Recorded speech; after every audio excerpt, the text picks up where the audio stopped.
We are Somewhere North. My name is Jeff. I'm Gary. And we're delighted that you're here with us today.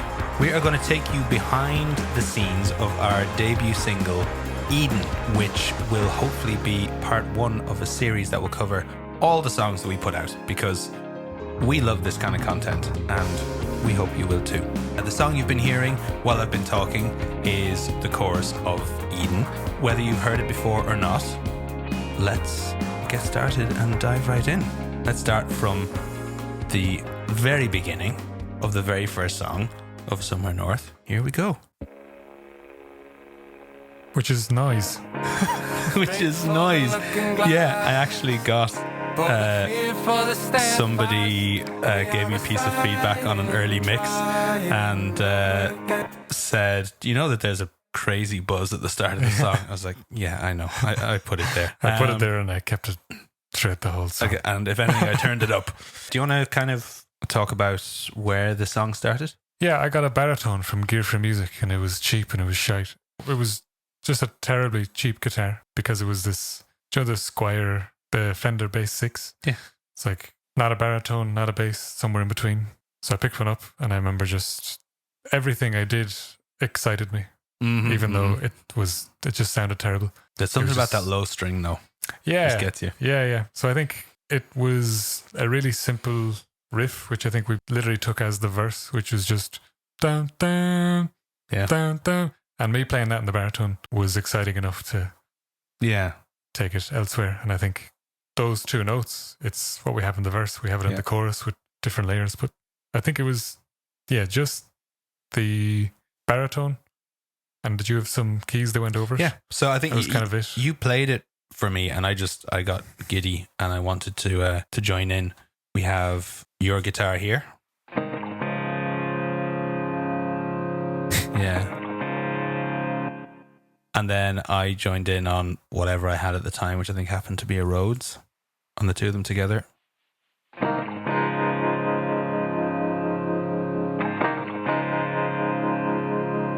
And I think it was that, like, that the approach to kind of early Somewhere North writing was this idea of you were guitar, I was keys, and that was like our non-vocal voices, if you like. That's how it started.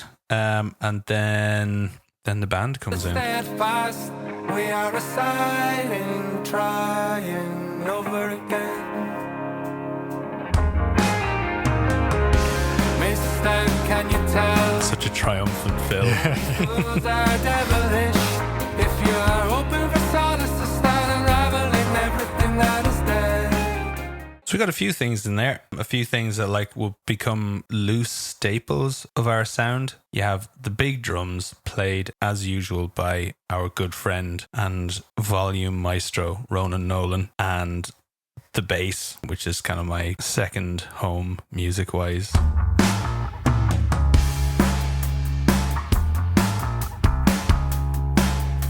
Yeah. What else do we have? We have a little riff. Is there a guitar part on this as well? Yeah, there is. Yep. It's one of those things that like you would never write on its own, but when you have that with the groove, then it just suddenly makes sense.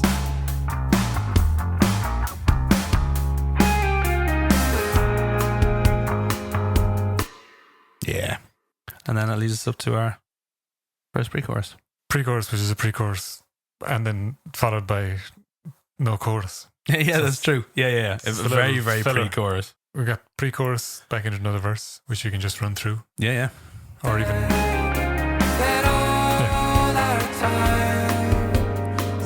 Just a little break, and then just keep it going.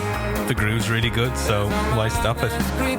We have a few things. We have some interesting like synthy, or they're not even synthy, it's just noise, just interesting sounding noise that kind of is a bit of a bed underneath these verse parts. Well, the whole song really.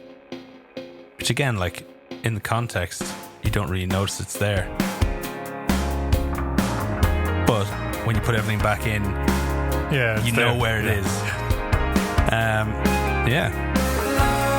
Like you said, was never some nice harmonies before you get blasted by the chorus.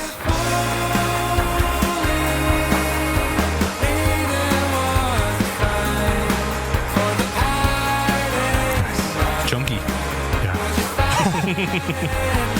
That was good fun writing that. Yeah. I think, yeah, let's break that apart. So the chorus, I know, kind of hangs on the melody, but Yeah. I know Great you were saying, soaring melody. You were saying it just being very chuggy is Yeah. not something that me Yeah. or you would probably do in any musical project. And if you actually break it down, if you take just the guitars that we have and the bass, it is so chuggy. It's so aggressively rock.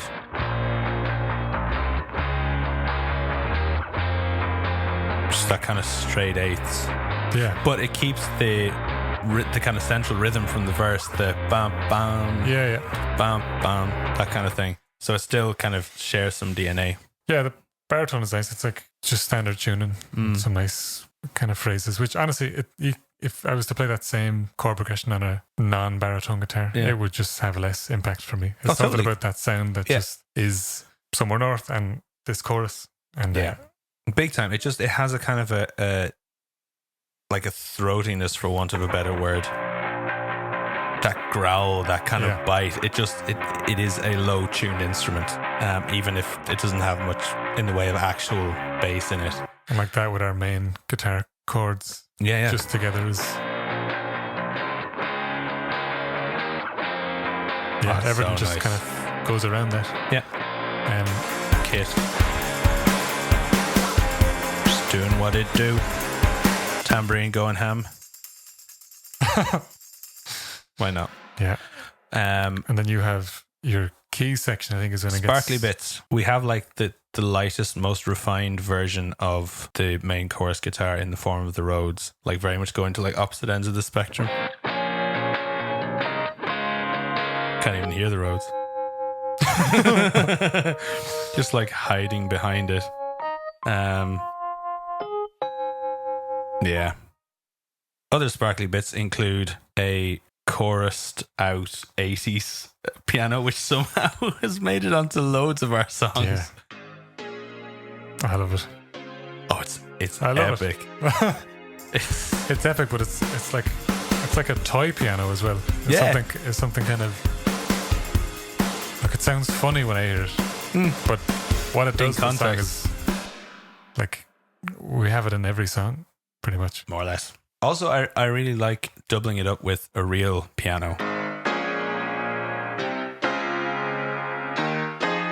because I find like pianos take up so much space ordinarily by themselves. If you have one piano that's taking up the stereo spread, it's so hard to mix. But if you take one piano and like compress it down and put it over one side, and then just take a slightly different piano and put it over the other side for width, it does a much better job of keeping out the way than just having, one full spectrum. Because this whole, like, if you just solo everything from the keys to kind of the arpeggiated stuff, none of the guitar and bass, with the drum kit, like, oh sure, it's a totally different feel. Like, without all that chug and low end, you just created this really lovely, expansive, fluttery chorus. Yeah, that, it's not clashing with anything else that we have. Yeah. But that's the wonderful thing about, like, having such a strong melody, because that works with the melody. It has that kind of airiness, that epicness, for want of a better word. But if you swap out the keys and the synths for the guitar and bass, it still works just as well. And but I kind of see that the guitar and bass is the shade, and the keys and the synths is the light, and they just work together so well. And then that brings us out to our first post chorus, which is kind of nice. I like the way that it sort of breaks down and then fits back together as each element comes back in.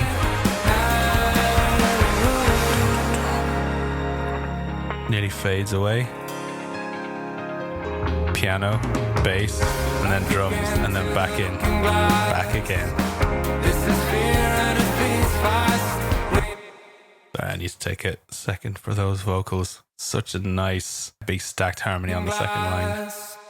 This is fear and it feeds fast. We are Such a triumphant voicing of harmonies. designing, trying over again. So this time, Straight into a little pre-chorus. I really do like a short pre-chorus. Just a little turnaround. But we had to get back here quick, you know. Oh, we did, yeah. We couldn't stay away for too long. Chorus is pretty much the same. I know the second chorus, because we already had so much going on. Just your idea to add an acoustic guitar strum. Yeah, It's like, it's a good example. So the chords in the guitars in the chorus as normal. We know that, we've had it before. Add an acoustic guitar.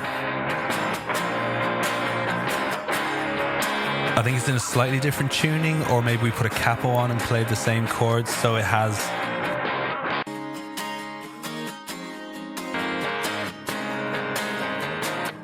So it doesn't blend in completely. like even the guitar that we had on me at the time was like kind of cheap and Yeah. didn't sound great, but kind of pushes through just because it's kind of percussive as well. Big time. Yeah, it is. It's nearly like having like an extra shaker at the same Yeah. time. So it was getting at this point it was getting a bit full. There was a lot going on, harmonies, extra guitars, extra keys and stuff. So I decided to add a massive bass synth. It's not Juno, is it?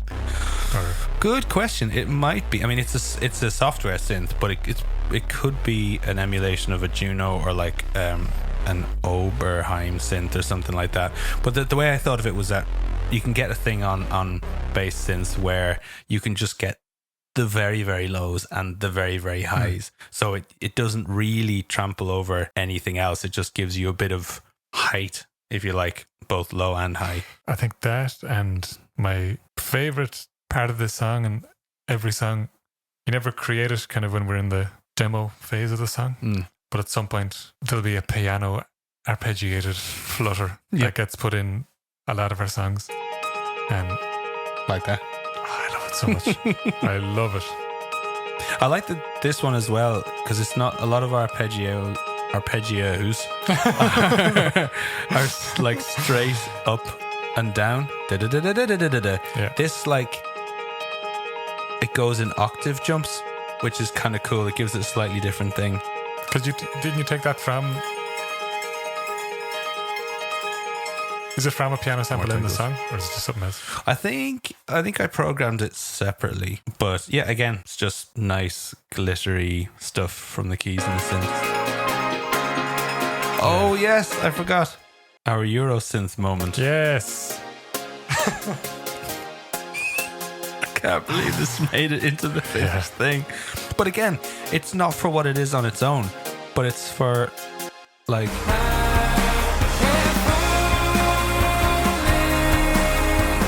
It's when you hear it on its own and then you hear it in context. Oh yeah, that's where it is. That's what it's doing.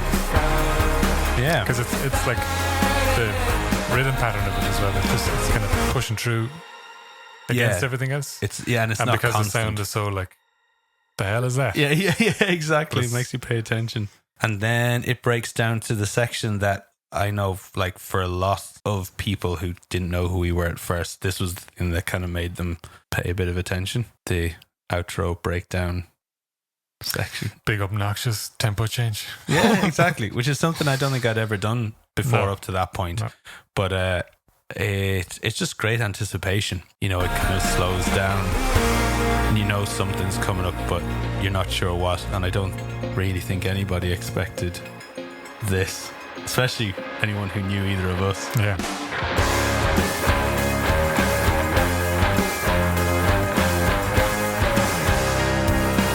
That's so fun to play. Yeah. When we ever bring this to stage, it'll be an event. There's the fill up here. I remember the first time you played this for me, I nearly lost my mind.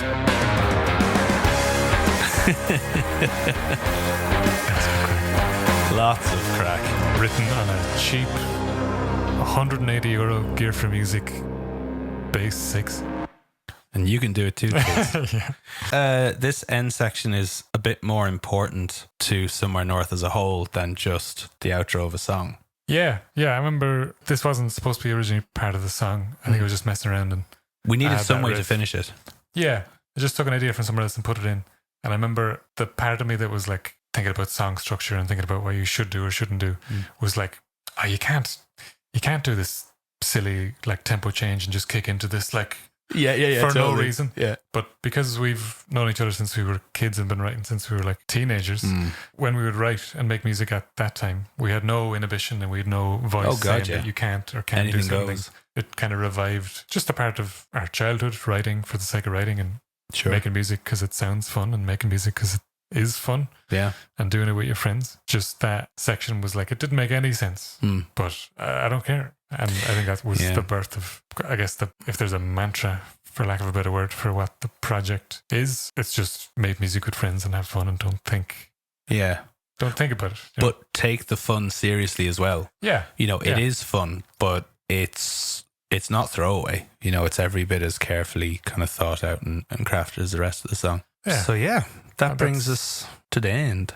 If you haven't heard the song yet, there's a link somewhere Around here.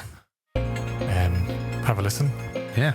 and let us know what you think. If you have any questions about the song or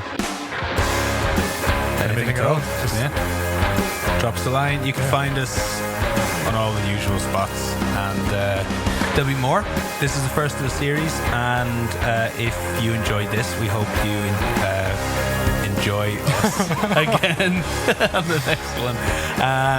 Which will hopefully be out quite soon. And in the meantime, make it a good one. We'll see you next time.